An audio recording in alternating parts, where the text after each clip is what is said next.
السلام علیکم ورحمۃ اللہ وبرکاتہ۔ قریش نے جب یہ دیکھا کہ اسلام کی کھلم کھلا دعوت دی جا رہی ہے علی الاعلان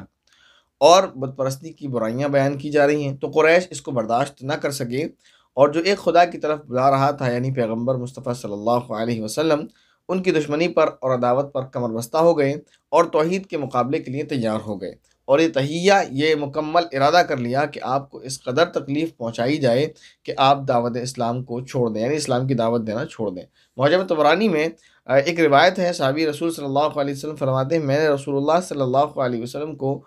لوگوں کو دیکھا کہ آپ یہ فرما رہے تھے، آپ کو دیکھا کہ لوگوں کو یہ فرما رہے تھے کہ اے لوگو، لا الہ الا اللہ کہہ دو فلاح پا جاؤ گے، مگر بعض بدنصیب تو آپ کو گالیاں دیتے تھے اور آپ پر تھوکتے اور آپ پر خاک یعنی دھول ڈالتے تھے۔ اسی طرح یہ معاملہ دیکھتے دیکھتے دوپہر ہو گئی۔ اس وقت ایک لڑکی آئی پانی لے کر اور آپ کے چہرے انور اور دست مبارک کو دھویا، یعنی ہاتھوں کو اور چہرے کو دھویا۔ میں نے دریافت کیا یعنی پوچھا لوگوں سے کہ یہ کون ہے؟ لوگوں نے کہا کہ یہ آپ کی صاحبزادی زینب ہے، جو حضرت زینب رضی اللہ تعالیٰ عنہ۔ بخاری شریف نے اس حدیث کو مختصراً اسی سند کے ساتھ روایت کیا۔ یہ حدیث حارث بن حارث رضی اللہ تعالیٰ عنہ سے بھی مروی ہے۔ اس میں اس قدر اور بات زیادہ ہے کہ آپ صلی اللہ علیہ وسلم نے حضرت زینب رضی اللہ تعالیٰ عنہ سے مخاطب ہو کر فرمایا، اے بیٹی، تو اپنے باپ کے مغلوب اور ذلیل ہونے کا خوف مت کر۔ طارق بن عبداللہ المحاربی رضی اللہ تعالیٰ عنہ سے مروی ہے کہ وہ فرماتے ہیں کہ میں نے رسول اللہ صلی اللہ علیہ وسلم کو بازار ذی المجاز، آج بھی وہ بازار موجود ہے، میں دیکھا۔ اس بازار میں نبی کریم صلی اللہ علیہ وسلم لوگوں کو یہ فرماتے جاتے تھے، اے لوگو، لا الہ الا اللہ کہہ دو فلاح پا جاؤ گے، اور ایک شخص آپ کے پیچھے پیچھے پتھر مارتا جاتا تھا جس سے جسم مبارک خون آلود ہو گیا، اور ساتھ ساتھ کہتا جاتا تھا، یا ایھا الناس لا تطیعوہ فانہ کذاب، اے لوگو اس کی بات نہ مانو، یہ جھوٹا ہے۔ دیکھیں، نبی کریم صلی اللہ علیہ وسلم نے لوگوں تک دین کو پہنچانے کے لیے کتنی تکلیفیں برداشت کیں کہ آپ پر تھوکا گیا، پتھر برسائے گئے، گالیاں دی گئیں، ستایا گیا، لہو لہان کیا گیا،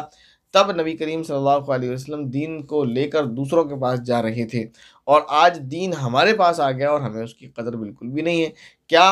ان لوگوں کے برابر ہم نہیں ہیں؟ اگر دیکھا جائے تو جن لوگوں نے ایمان کو ٹھکرایا، اسلام کو ٹھکرایا اور نبی کریم صلی اللہ علیہ وسلم کو ستایا، جو دین کے دشمن تھے، تو کیا ہم بھی عملاً دین کے دشمن نہیں ہیں کہ دین ہمارے پاس آ تو گیا، دین کو ہم نے قبول تو کر لیا، لیکن دین پر عمل بالکل بھی نہیں کر رہے ہیں؟ کیا ہم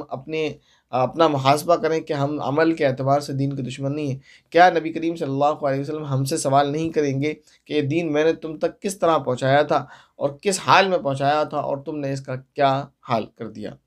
بنی کنانہ کے ایک شیخ کہتے ہیں کہ میں نے رسول اللہ صلی اللہ علیہ وسلم کو بازار ذی المجاز میں یہ کہتے ہوئے دیکھا کہ آپ صلی اللہ علیہ وسلم فرماتے تھے، اے لوگو، لا الہ الا اللہ کہو فلاح پا جاؤ گے، اور ابو جہل آپ پر مٹی پھینکتا تھا اور یہ کہتا تھا کہ اے لوگو، تم اس کے دھوکے میں نہ آنا، یہ تم کو لات اور عزیٰ سے چھڑانا چاہتا ہے، اور حضرت صلی اللہ علیہ وسلم اس کی طرف ذرہ برابر بھی توجہ نہ فرماتے تھے، یعنی بکرا بکنے دیا جائے۔ عروہ بن زبیر رضی اللہ تعالیٰ عنہ فرماتے ہیں کہ میں نے ایک بار حضرت عبداللہ بن عمرو بن عاص رضی اللہ تعالیٰ عنہ کو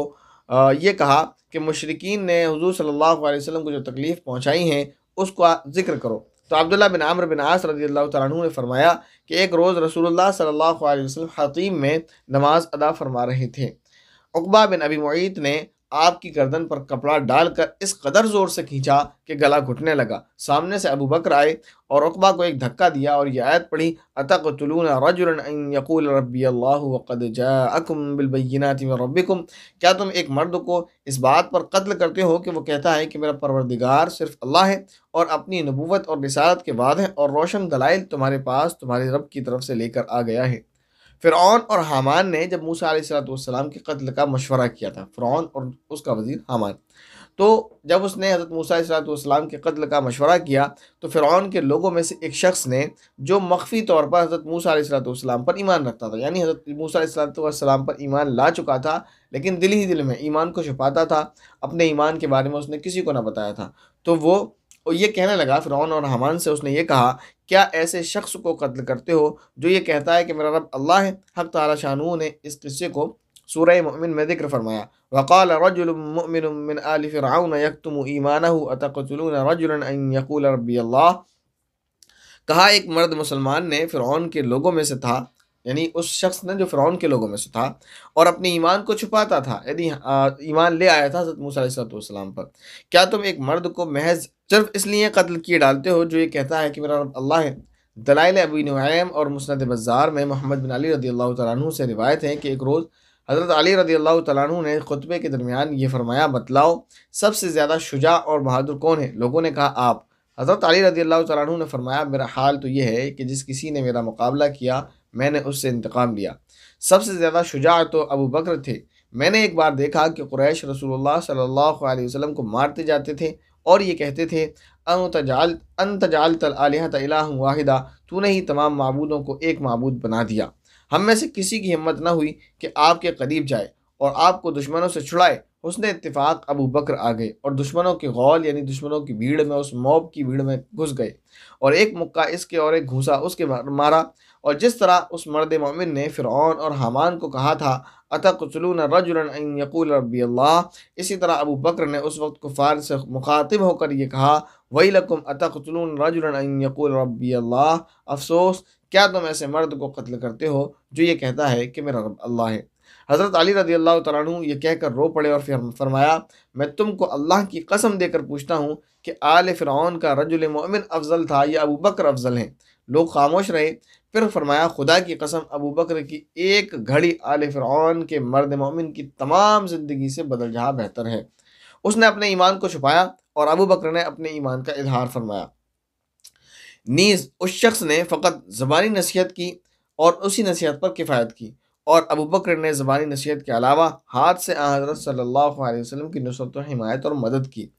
حضرت عبداللہ بن عمرو بن عاص رضی اللہ تعالیٰ عنہ کی ایک روایت میں ہے، جس کو امام بخاری نے خلق افعال العباد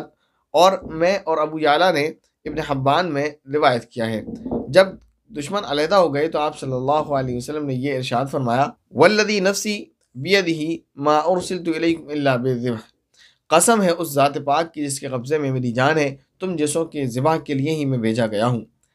دلائل ابو نعیم اور دلائل بیہقی اور سیرت ابن اسحاق میں یہ روایت ہے کہ آپ صلی اللہ علیہ وسلم کے یہ فرماتے ہی کفار پر سکتے کا عالم طاری ہو گیا۔ ہر شخص اپنی جگہ پر سر نگوں یعنی سر جھکائے ہوئے تھا، اس لیے کہ جانتے تھے کہ آپ جو فرماتے ہیں وہ پورا ضرور ہو کر رہے گا۔ مسند ابی اعلیٰ میں اور مسند بزار میں حضرت انس رضی اللہ تعالیٰ عنہ سے صحیح سند کے ساتھ یہ روایت ہے کہ ایک دفعہ قریش نے آپ کو اس قدر مارا کہ آپ بے ہوش ہو گئے۔ ابو بکر رضی اللہ تعالیٰ عنہ حمایت کے لیے آگے آئے تو وہ لوگ آپ صلی اللہ علیہ وسلم کو چھوڑ کر ابو بکر کو لپٹ گئے اور ان کو مارنے لگے۔ مسند ابی اعلیٰ میں باسناد حسن حضرت اسماء بنت ابی بکر رضی اللہ تعالیٰ عنہ سے یہ روایت ہے کہ ابو بکر رضی اللہ تعالیٰ عنہ کو اس قدر مارا کہ سر زخمی ہو گیا۔ تمام سر زخمی ہونے کی وجہ سے حضرت ابو بکر رضی اللہ تعالیٰ عنہ زخموں کی شدت کی وجہ سے سر کو ہاتھ بھی نہ لگا سکتے تھے، یعنی اتنی سخت تکلیفیں برداشت کی ہیں۔ عثمان بن عفان رضی اللہ تعالیٰ عنہ سے روایت ہے کہ ایک بار میں نے رسول اللہ صلی اللہ علیہ وسلم کو بیت اللہ کا طواف کرتے ہوئے دیکھا۔ آپ طواف فرما رہے تھے اور عقبہ بن ابی معیط اور ابو جہل اور امیہ بن خلف حتیم میں بیٹھے ہوئے تھے۔ جب آپ کے سامنے سے گزرتے تو کچھ نازبہ کلمات کہتے، یعنی آپ کو گالیاں دیتے، اور آپ دوسری مرتبہ ادھر سے گزرے تب بھی ایسا ہی کیا۔ جب آپ تیسری مرتبہ گزرے پھر اسی قسم کے بیہودہ کلمات کہے تو آپ کا چہرہ متغیر ہو گیا، یعنی آپ کے چہرے کا رنگ بدل گیا اور ٹھہر گئے۔ آپ صلی اللہ علیہ وسلم رک گئے اور یہ فرمایا، خدا کی قسم تم باز نہ آؤ گے یہاں تک کہ تم پر اللہ کا عذاب جلد نازل ہو جائے۔ حضرت عثمان رضی اللہ تعالیٰ عنہ فرماتے ہیں کہ اس وقت کوئی شخص ایسا نہ تھا جو کانپ نہ رہا ہو۔ آپ یہ فرما کر گھر کی طرف روانہ ہوئے اور ہم آپ کے پیچھے پیچھے ہو لیے۔ اس وقت آپ نے ہم سے یہ فرمایا، بشارت ہو تم کو، اللہ اپنے دین کو یقیناً غالب کرے گا اور اپنے کلمے کو پورا کرے گا اور اپنے دین کی مدد کرے گا، اور ان لوگوں کو جن کو تم دیکھتے ہو عن قریب ان کو اللہ تمہارے ہاتھ سے ذبح کرائے گا۔ حضرت عثمان رضی اللہ تعالیٰ عنہ فرماتے ہیں کہ خدا کی قسم ہم نے دیکھ لیا کہ اللہ نے ان کو ہمارے ہاتھوں سے ذبح کرایا۔ یہ روایت دلائل ابی نعیم میں بھی مذکور ہے اور مختصراً فتح الباری میں اس کا ذکر کیا گیا ہے۔ حضرت عبداللہ بن مسعود رضی اللہ تعالیٰ عنہ سے روایت ہے کہ رسول اللہ صلی اللہ علیہ وسلم نے ایک دفعہ حرم میں نماز پڑھی۔ جس وقت نبی کریم صلی اللہ علیہ وسلم حرم میں نماز پڑھ رہے تھے، ابو جہل اور اس کے گروپ کے لوگ بھی وہاں موجود تھے۔ ابو جہل نے کہا، کوئی ایسا نہیں ہے جو فلاں اونٹ کی اوج، جس کو اوجڑی بولتے ہیں، کیونکہ کسی علاقے میں میرے خیال سے بٹیں بولتے ہیں، یعنی وہ جس میں گندگی ہوتی ہے پیٹ کی، تو وہ کہنے لگا کہ ابو جہل کہتا ہے کہ کوئی ایسا شخص نہیں ہے جو اونٹ کی اوج لے کر آئے تاکہ محمد جب سجدے میں جائے تو وہ اوج ان کی پشت پر رکھ دے صلی اللہ علیہ وسلم۔ اس وقت قوم میں جو سب سے زیادہ شقی یعنی سب سے زیادہ بدبخت تھا، یعنی عقبہ بن ابی معیط وہ اٹھا اور ایک اوج اٹھا کر آپ کی پشت پر ڈال دی، یعنی گندگی وہ لا کر آپ صلی اللہ علیہ وسلم کی پیٹھ پر ڈال دی جب آپ سجدے میں تھے۔ حضرت عبداللہ بن مسعود رضی اللہ تعالیٰ عنہ فرماتے ہیں کہ میں اس منظر کو دیکھ رہا ہوں اور کچھ کر نہیں سکتا، اور مشرکین ہیں کہ ایک دوسرے کو دیکھ کر ہنس رہے ہیں اور ہنسی کے مارے ایک دوسرے پر گرے جاتے ہیں۔ اتنے میں حضرت فاطمہ الزہرا رضی اللہ تعالیٰ عنہ جو اس وقت 4 یا 5 سال کی تھیں دوڑی ہوئی آئیں اور آپ سے اوج کو ہٹایا، اس گندگی کو آپ صلی اللہ علیہ وسلم سے ہٹا دیا۔ آپ صلی اللہ علیہ وسلم نے سجدے سے سر اٹھایا اور قریش کے لیے 3 مرتبہ بد دعا کی۔ قریش کو آپ کی بد دعا بہت شاق گزری، یعنی اب ان کو ڈر ہونے لگا اور ان کو بڑا